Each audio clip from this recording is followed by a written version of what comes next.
Salut à toi, bienvenue dans cette nouvelle vidéo. Aujourd'hui, j'aimerais te montrer un petit peu comment tu peux organiser ton Mac pour les études. Comme ça, je vais te montrer un petit peu les réglages que tu vas pouvoir mettre en place sur ton Mac, ainsi que les applications que tu vas pouvoir télécharger et qui vont te faire gagner du temps, que ce soit dans tes études ou juste dans ta vie perso. Et donc, je vais t'expliquer tout ça pas à pas et tu vas voir en même temps que sur mon ordi qu'est-ce que je suis en train de faire. Et tu vas voir qu'en partant de pas grand-chose, on va arriver à quelque chose qui va être plutôt pas mal.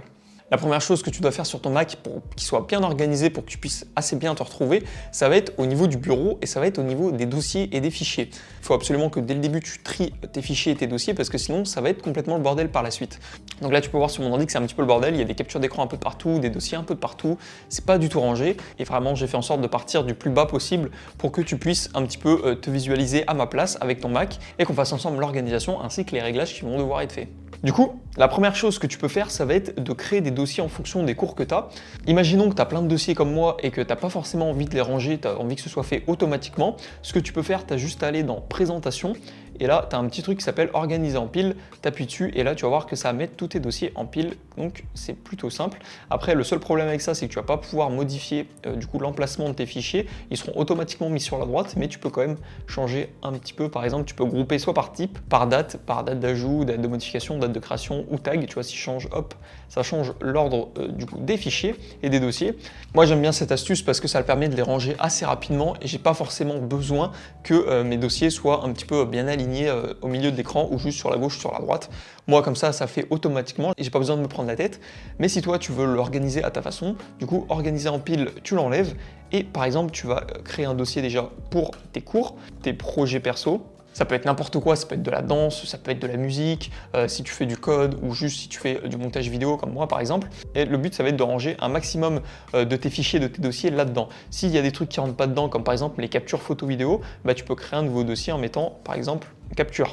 Après tu peux créer autant de dossiers que tu veux, c'est juste qu'en avoir le minimum, ça va quand même être mieux pour pouvoir te repérer et tout va être bien rangé. Tu auras juste à aller dans des dossiers et dans ces dossiers, il y aura des sous-dossiers et des sous-dossiers et des sous-dossiers et tu auras juste à suivre l'arborescence que tu auras faite pour te retrouver et pour que ce soit plus simple pour toi.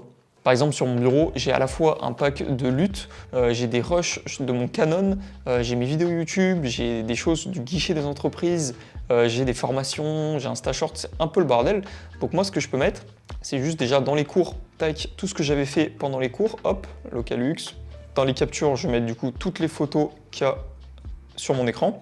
Donc je peux voir qu'il y a quand même déjà beaucoup moins de choses sur mon écran et aussi par exemple tu sais que les fichiers et les dossiers se placent un peu n'importe comment sur ton bureau, donc si tu veux par exemple les aligner, par exemple si tu as du mal là hop à les aligner le 2 et tu vois que les cadres là ils sont pas du tout alignés, du coup c'est pas forcément très propre, ce que tu peux faire c'est que tu peux aller dans Présentation, trier par et là tu mets aligné sur la grille et à chaque fois en gros que tu vas vouloir le déplacer ça va le mettre sur une grille de dossier. Un peu comme sur ordinateur, en fait, c'est juste que du coup, ce sera beaucoup plus propre que ça. Donc maintenant que tu as vu un petit peu comment organiser tes dossiers sur ton bureau, on va s'attaquer au fond d'écran qu'il y a derrière notre ordinateur parce que certes, on va vouloir être plus productif, certes, on a envie d'être plus efficace, mais pour faire ça, il faut quand même avoir un beau fond d'écran. Et je trouve personnellement que le fond d'écran de base d'Apple, celui-là, n'est pas forcément très beau.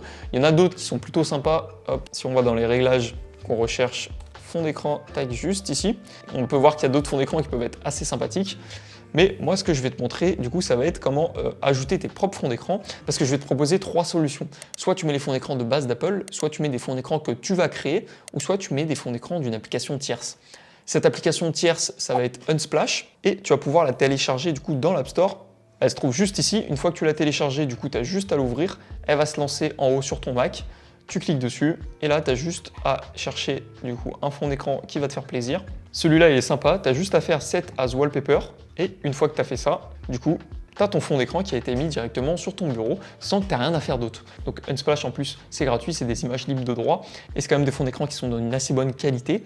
Donc c'est plutôt cool cette application, je te la recommande. Après, moi aussi, j'aime bien faire mes propres fonds d'écran pour pouvoir les mettre. Et toi, ce que tu peux faire pour pouvoir créer tes propres fonds d'écran, tu vas juste aller sur Internet et là, tu vas aller sur Canva. Une fois sur Canva, tu vas créer un nouveau design, tu vas faire des dimensions personnalisées et là, les dimensions du fond d'écran du Mac, ça va être 2560 par 1600 pixels. Tu fais créer un nouveau design et une fois dessus, là, tu as juste à aller dans arrière-plan et soit tu mets un arrière-plan d'une couleur avec un fond uni et tu vas pouvoir directement changer la couleur pour après, une fois que tu auras fait ça, puis ensuite faire partager et une fois que tu as fait ça, tu télécharges du coup ton design ou juste tu peux mettre un autre fond d'écran qui te plaçait bien, il y en a pas mal quand même sur Canva. Et je te laisserai aller checker ça pour voir les couleurs que tu puisses mettre ou les arrière-plans que tu vas pouvoir mettre. Une fois que tu as téléchargé ton fond d'écran, ce que tu vas faire, c'est pareil, tu vas te rendre du coup dans les réglages au niveau des fonds d'écran. Et là, tu vas aller tout en bas des réglages et tu vas pouvoir directement ajouter un dossier. Donc ce que tu fais, c'est soit sur ton bureau, soit un autre dossier dans ton ordinateur, tu vas créer un dossier et dans ce dossier, tu vas mettre le fond d'écran du coup que tu auras fait. Donc moi, tac, je l'avais mis sur le bureau. J'ai créé un dossier fond d'écran et dedans j'ai mis mon fond d'écran que j'ai fait personnellement. Tu as juste à faire choisir et là, une fois que ton fond d'écran il s'est mis, tu appuies dessus et ça va le mettre directement sur ton ordinateur. Après, comme fond d'écran, tu peux mettre du texte aussi sur Canva, tu peux écrire des citations, juste des phrases positives, des choses qui vont te motiver. Moi, ce fond d'écran, du coup, je l'ai fait sur Photoshop et je te mettrai juste en dessous dans la description, du coup, un lien pour télécharger le fichier Photoshop et que tu puisses le modifier à ta guise. Maintenant qu'on a vu un petit peu les fonds d'écran ainsi que les dossiers, il faut que tu apprennes à utiliser les applications de base d'Apple qui vont te servir la plupart du temps, parce que c'est les applications les plus basiques d'Apple qui vont te permettre d'être le plus productif et le plus efficace possible. Les applications que je te parle, ça va être Notes, Rappel ainsi que Calendrier. Tu vas voir qu'elle va être ultra utile parce que en fait c'est des fonctionnalités de base mais qui vont te servir tous les jours. Par exemple, si je vais dans Notes, tu vas pouvoir écrire des cours, des chapitres, juste des idées qui te passent un peu par la tête. Si je vais sur Calendrier, tu vas pouvoir marquer toutes tes dates d'examen, toutes les choses importantes que tu dois faire en termes professionnels ou juste en termes personnels dans ta vie. Et bien là, par exemple, si tu vas ajouter un événement le 16 février, tu as juste à double-cliquer dessus, tu fais plus. Et là, par exemple, si je marque examen, tac, après, tu peux le décaler, par exemple, si c'est de 14 à 15, on va mettre. Voire même si ça prend plus de temps, tu double-cliques dessus. Et là, tu peux directement changer toutes les informations, que ce soit le début avec l'heure ou la fin avec l'heure. Ou alors, ça se trouve, c'est toute la journée. Et tu peux même mettre une récurrence si, par exemple, tu veux aller à la salle de sport. Bah, du coup, tu vas mettre dans ton calendrier salle de sport, par exemple, une fois tous les 2 jours de 14 à 15 heures. Ce qui est bien avec l'application calendrier de Mac, c'est que si tu es lié avec ton iPhone, tu vas pouvoir du coup mettre des rappels et ça va te mettre un rappel sur ton téléphone pour que tu puisses penser à faire cette chose. Et c'est pour ça que j'aime vraiment bien cette application de base, parce que tu peux faire des choses qui sont assez liées entre elles sans forcément que ce soit trop poussé pour que tu puisses comprendre et pour que ce soit au plus simple possible pour toi. Et l'application rappel, parce que je m'en sers tous les jours, que ce soit juste pour noter lorsque je dois faire de la lessive, juste par exemple si je dois aller faire les courses, ou encore par exemple que je dois poster des réels ou juste poster une vidéo YouTube, ça me sert tous les jours et c'est quelque chose de tout bête qui va juste te mettre un rappel. Mais tu vas voir que sur l'utilisation quotidienne, ça va te faire économiser quand même pas mal de temps et juste pour éviter de tout garder en tête. Alors il y a 2 applications tierces qui ne sont pas directement sur Mac mais qu'il faut que tu télécharges pour juste gagner du temps. Ça va être l'application Rectangle et l'application Alt-Tab. Rectangle, ça va te permettre, comme sur un ordinateur Windows de base, de pouvoir mettre en plein écran des fenêtres ou juste en mettre une sur la gauche et en mettre une sur la droite, juste en la glissant, sans passer par le petit bouton vert où tu dois rester appuyé dessus et par exemple placer la fenêtre sur la gauche. Donc ça va te faire perdre quand même pas mal de temps. Donc là, ce que tu as à faire, c'est juste télécharger Rectangle qui va se trouver du coup sur internet. Je te mettrai pareil un lien dans la description pour télécharger l'application. Et une fois que tu l'as téléchargée, après, lorsqu'elle va se lancer automatiquement, tu vas pouvoir glisser ta fenêtre et tu vois que là, il y a une petite zone d'ombre qui est en train de se créer et lorsque je lâche, ça met ma fenêtre en plein écran. C'est un gain de temps monumental. Et Alt-Tab, c'est un peu dans le même fonctionnement que Rectangle. Sur Windows, tu sais que tu peux changer de fenêtres les unes après les autres, sauf que sur un Mac, si tu as plusieurs fenêtres Safari d'ouvertes, et tu vas juste pouvoir changer de l'application, par exemple, rappel à l'application Safari. Mais tu vas pas pouvoir sélectionner quelle page tu veux ouvrir dans l'application Safari. Là, par exemple, j'ai 3 pages Safari ouvertes, sauf que lorsque je fais commande tab, il va juste me proposer, par exemple, d'aller sur Safari, mais il va pas m'ouvrir la page que je veux en question. Donc pour faire ça, pareil, tu télécharges Alt-Tab, je te mettrai le lien dans la description. Lorsque tu vas faire Option Tab cette fois-ci, là tu vas pouvoir sélectionner quelle fenêtre parmi quelle application tu veux lancer. Donc là par exemple, si je veux aller sur ma fenêtre YouTube et pas sur la fenêtre Apple, et je peux faire Option Tab et lorsque je vais sur YouTube, ça va m'ouvrir directement la fenêtre que j'ai sélectionnée. Aussi le dock qui est juste en dessous de ton fond d'écran, tu vas devoir l'organiser pour faire en sorte de garder les applications les plus importantes dessus. Tu vas pas garder les applications qui ne te servent pas et en plus il faut que tu diminues sa taille parce que finalement ça prend trop de place, donc diminue-la pour être le plus efficace possible. Pour la diminuer, tu as juste à te mettre à l'endroit où je suis, ici ou ici.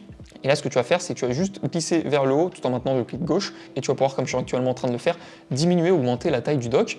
Moi dans mon cas je la mets pas trop grosse pour garder quand même suffisamment de place et je la mets pas non plus trop petite parce que là du coup on voit pas les applications. Donc une taille assez normale, à peu près ici je dirais.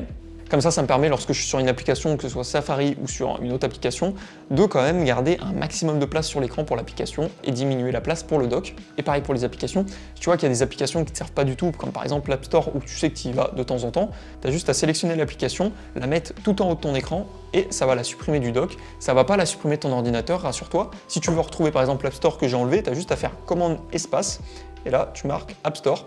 ça va te le lancer. Et si tu veux le remettre dans ton doc, elle va s'ouvrir ici et tu vas juste la reglisser dans ton doc. C'est aussi simple que ça.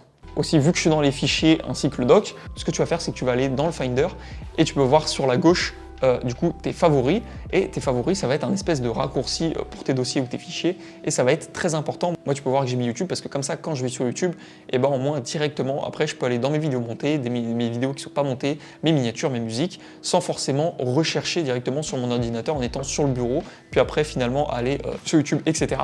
Toi, ce que tu peux faire, c'est que si tu as un dossier court, et bah, tu vas juste prendre ton dossier court et le glisser sur la gauche pour l'ajouter dans tes favoris. Et lorsque tu vas dans le cours, après, tu vas retrouver tous tes dossiers par rapport à tes cours. Et c'est un gain de temps qui est quand même plutôt pas mal.